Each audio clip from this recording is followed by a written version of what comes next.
Hello guys, in this video I am going to show you how to customize the paragraphs on the Google Docs application.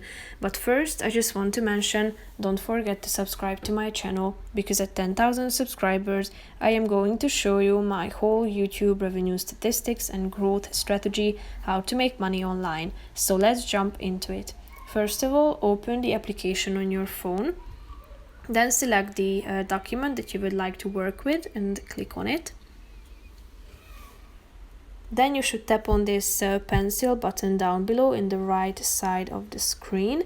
Then you should tap on the A icon at the top of the screen, this underlined A icon, and then tap on the other option saying paragraph. Here you are ready to choose from this 4 options at the top of this box, so select the one that you prefer.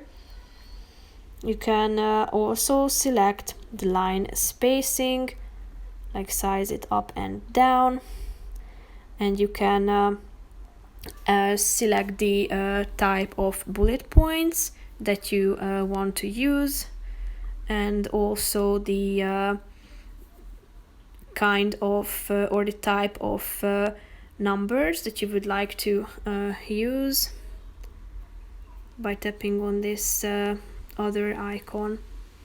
So that's pretty much it for this video.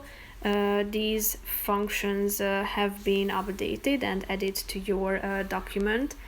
I hope you found this video helpful. If you did, consider subscribing to my channel, and see you in the next video. Bye bye.